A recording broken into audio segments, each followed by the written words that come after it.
Job Chapter 10. Idinaing ni Job ang kanyang kalagayan. Ako'y nagsasawa na sa buhay kong ito, sasabihin ko ng lahat, mapapait kong reklamo. Aking Diyos, huwag niyo muna akong hatulan, sabihin niyo sa akin ang inyong paratang. Tama ba namang iyong pagmalupitan, parusahan at itakwil ang likha ng iyong kamay? At ang gawain ba ng masamang tao ang iyong magugustuhan? Ang iyo bang nakikita ay tulad din ng nakikita namin? Ang iyo bang buhay ay maikling tulad ng sa amin?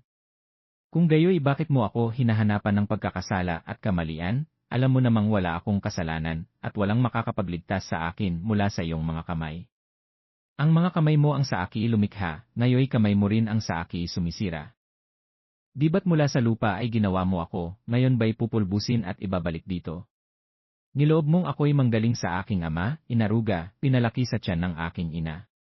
Nilagyan mo ng buto at litid ang aking katawan, sa kabinalutan ng balat at kalamnan. Ako'y binigyan mo ng buhay at wagas na pagmamahal, at ang pagkalinga mo ang sa aki bumuhay. Ngunit ngayoy alam ko na, ang iyong balak, matagal ng panahong gusto akong ipahamak. Kapag ako'y nagkasala, ito'y iyong tinatandaan, upang ipagkait mo sa akin ang kapatawaran. Kapag ako'y nagkasala, may katapat itong parusa, kapag gumawa ako ng mabuti, wala namang gantimpala. Punong-puno ng kahihiyan, itong aking abang buhay. Kung ako'y magtagumpay, parang leon mong tutugisin, gumagamit ka pa ng himala upang ako'y kalabanin. Palagi kang may testigo laban sa akin, ang galit mo sa aki tumitindi bawat oras, palagi kang may naiisip na panibagong bitad. Bakit mo hinayaang ako ay isilang pa? Namatay na sana ako bago pa mayroong sa aki nakakita. Bago ako isinilang ako sana'y namatay na, sa libingan sana nagtuloy mula sa tiyan ng aking ina. Maikli na ang aking buhay, kaya't ako'y tigilan mo na upang sa aking natitirang araw makadama ng kaunting ginhawa. Ako'y malapit ng pumanaw, at hindi na magbabalik ang pupuntahan ko'y madilim at mapanglaw na daigdig. Isang lupain ng anino at kaguluhan, na ang pinakailaw ay ang kadiliman. Job Chapter 11. Ang sagot ni Zophar kay Job. Sumagot naman si Zophar na isang naamita, palalampasin na lang ba ang napakarami mong sinabi? Tama ba ang isang tao kapag ito ay maraming salita? Akala mo ba'y di masasagot ang mga sinabi mo, at sa iyong pangungutya, kami di na makapagsasalita? Ipinipilit mong tama ang iyong paniniwala, at sa harap ng Diyos ikay malinis na lubos. Magsalita sana ang Diyos upang ikay masagot. Upang masabi sa iyo ang mga lihim ng karunungan, sapagkat napakalalim ng kanyang kaalaman, parusa nga niya sa iyo'y mas maliit kaysa iyong kasalanan. Masusukat mo ba ang kapangyarihan ng Diyos? Kanyang kadakilaan, iyo bang maaabot?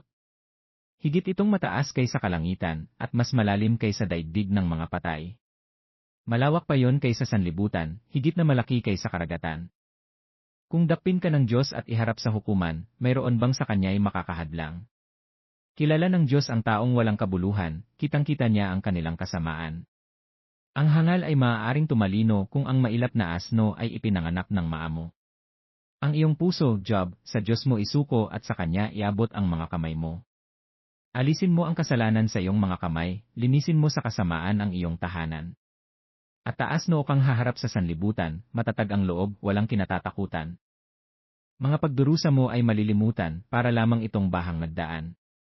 Magliliwanag ang iyong buhay, higit pa sa sikat ng araw, ang buhay mong nagdilim ay magbubukang liwayway. Papanatag ang buhay mo at mapupuno ng pag-asa iingatan ka ng Diyos, at bibigyan ng pahinga. Wala kang kaaway na katatakutan maraming lalapit sa iyo, upang humingi ng tulong. Ngunit ang masama, kabiguan ang madarama, walang kaligtasan, kahit saan sila magpunta, at kamatayan lamang ang kanilang pag-asa. Job Chapter 12. Inilahad ni Job ang kapangyarihan at ang kaalaman ng Diyos. Ang sagot ni Job. Walang duda na ikaw ang tinig ng bayan, kapag ikay namatay, karunungan ay kasama mong papanaw. Kung may pangunawa ka, ako'y mayroon din, di mo masasabing higit ka kaysa akin, lahat ng sinabi mo'y nalalaman ko rin. Pinagtatawanan ako ngayon ng aking mga kaibigan, kahit ako ay matuwid at walang kasalanan, minsan din na may sinagot ng Diyos ang aking kahilingan. Maginhawa ka ngayon, ngunit ako'y iyong kinukutya, hinahampas mo ang isang taong babagsak na sa hina. Ang mga tulisan at masasamang tao'y panatag ang buhay, kahit ang dinidiyos nila ay ang lakas nilang taglay. Sa mga hayop at mga ibon ikay may matututunan, magtanong ka sa kanila, at ikaw ay tuturuan. Kausapin mo ang lupa at ikaw ay tuturuan, magpapahayag sa iyo ang mga isda sa karagatan. Silang lahat ay nakakaalam na ang Diyos ang sa kanila'y lumalang. Ang Diyos ang nagpapagalaw sa lahat ng bagay, ang buhay ng bawat isa ay nasa kanyang mga kamay. Nalalasahan ng dila ang mga pagkain, naririnig ng tainga ang salitang dumarating. Ang matatanda ay may taglay na karunungan, pinalawak ang unawa sa haba ng karanasan. Ngunit likas sa Diyos ang kaalaman at kapangyarihan, taglay niya'y karunungan at katalinuhan. Walang makakapagtayo muli ng kanyang giniba, sinumang ikulong niya'y walang makakapagpalaya. Nagkakaroon ng tagtuyot kapag pinigilan niya ang ulan, dumarating ang baha kapag tubig ay kanyang pinakawalan.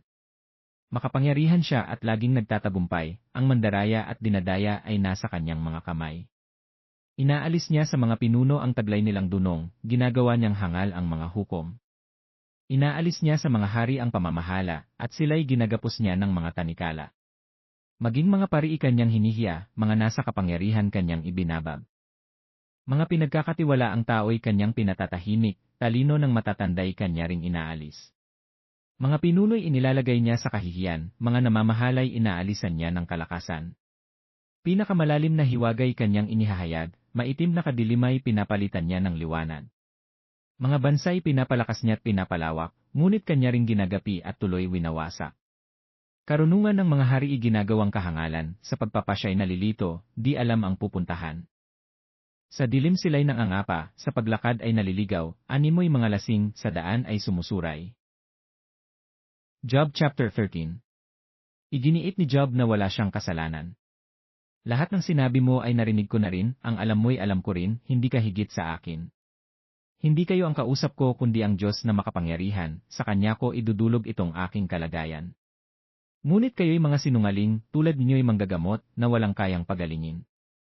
Tumahimik na lamang sana kayo, baka akalain pa ng iba na kayo'y matalino. Pakinggan niyo ngayon ang aking sasabihin, at ang aking panig ay inyong unawain. Bakit ba kayo'y nagsasalita ng di katotohanan? Makatutulong ba sa Diyos ang inyong kasinungalingan? Kayo ba ang tatayo at siya ay ipaglalaban? Kayo ba ang magtatanggol sa kanyang kalagayan? Kung siya sa atin kayo ng Diyos, ano kaya ang makikita, siya ba'y inyong madadayang tulad ng iba? Tiyak na siya'y magagalit, kayo ay pagsasabihan, kahit palihim na mayroon kayong kinikilingan. Sasakmalin kayo ng takot pagkat siya ay makapangyarihan. Mga kasabihan niyo'y walang silbi tulad ng abo, singhina ng putik ang mga katuwiran niyo. Tumahimik na lang kayo at ako'y pasalitain, hayaang mangyari ang mangyayari sa akin. Nakahanda akong itaya ang buhay kong angkin. Hindi ako natatakot kung ako man ay patayin, maiharap lamang sa kanya itong aking usapin. Maaaring iligtas ako ng aking katapangan, sapagkat wala namang masamang tao na makakaharap sa may kapal. Pakinggan mong mabuti itong aking sasabihin, itong paliwanag ko ay iyong unawain. Nakahanda akong ilahad ang aking panig, sapagkat alam ko namang ako ay nasa katuwiran. O Diyos, lalapit ka ba upang ako'y usigin? Kung gayon, handa akong manahimik at mamatay. Mayroon akong dalawang kahilingan, at ako'y di magtatago kung iyong papayagan. Itigil mo na itong pagpaparusa sa akin, at sa takot ay huwag mo akong patayin. Magsalita ka, at aking tutugunin, o kaya'y sagutin mo ang aking sasabihin. Saan ba ako nagkamali, ano ba ang aking kasalanan? Pagkakasala ko'y maaari ko bang malaman? Bakit ako iyong pinagtataguan? Bakit itinuturing mo akong isang kaaway? Para akong isang dahon, huwag mo na akong takutin, ang katulad ko'y ipa, na tinatangay ng hangin. Kay pait naman ng iyong mga paratang, kasalanan ko noong ako'y bata iyo pang ibinibilang. Itong aking mga paay nilagyan pa ng gapos, tinitingnan, sinusuri ang aking bawat kilos. Kaya't ako'y parang kahoy na nabubulok, parang damit na nasisira, unti-unting nauubos.